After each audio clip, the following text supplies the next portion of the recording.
अक्टूबर 1916 में ये लंदन चले गए और वहां उन्होंने ग्रेज इन में बैरिस्टर कोर्स के लिए प्रवेश लिया और साथ ही लंदन स्कूल ऑफ इकोनॉमिक्स में भी प्रवेश लिया, जहां उन्होंने अर्थशास्त्र की डॉक्टरेट थीसिस पर काम करना शुरू किया। जून 1917 में विवश होकर उन्हें अपना अध्ययन अस्थायी तौर पर बीच में ही छोड़कर भारत लौट आए, क्योंकि बड़ौदा राज्य से उनकी छात्रवृत्ति समाप्त हो गई थी।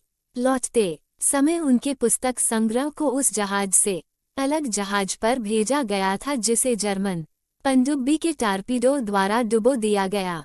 ये प्रथम विश्व युद्ध का काल था।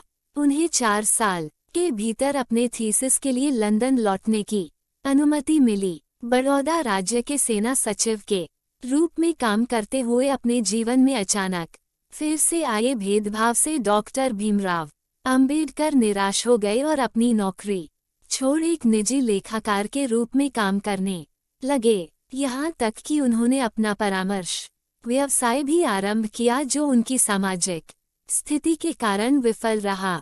अपने एक अंग्रेज जानकार मुंबई के पूर्व राज्यपाल लॉर्ड सिडनेम के कारण उन्हें मुंबई के Sydenham college of commerce and economics में राजनीतिक अर्थव्यवस्था के प्रोफेसर के रूप में नौकरी मिल गई। 1920 में कोल्हापुर के शाहू महाराज अपने पारसी मित्र के सहयोग और कुछ निजी बचत के सहयोग से वो एक बार फिर से इंग्लैंड वापस जाने में सफल हो पाए तथा 1921 में विज्ञान स्नातकोत्तर M.Sc. प्राप्त की।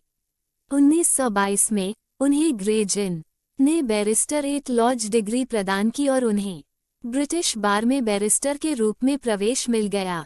1923 में उन्होंने अर्थशास्त्र में DSc डॉक्टर ऑफ साइंस उपाधि प्राप्त की। उनकी थीसिस रुपये की समस्या, इसकी उत्पत्ति और इसका समाधान पर थी। लंदन का अध्ययन पूर्ण कर भारत वापस लौटते हुए भीमराव अंबेडकर 3 महीने जर्मनी में रुके, जहां उन्होंने अपना अर्थशास्त्र का अध्ययन बोन विश्वविद्यालय में जारी रखा, किंतु समय की कमी से वे विश्वविद्यालय में अधिक नहीं ठहर सके। उनकी तीसरी और चौथी डॉक्टरेट्स LL.D. कोलंबिया विश्वविद्यालय 1952 और D.Litt. उस्मानिया विश्वविद्यालय 1953 सम्मानित उपाधियां थीं।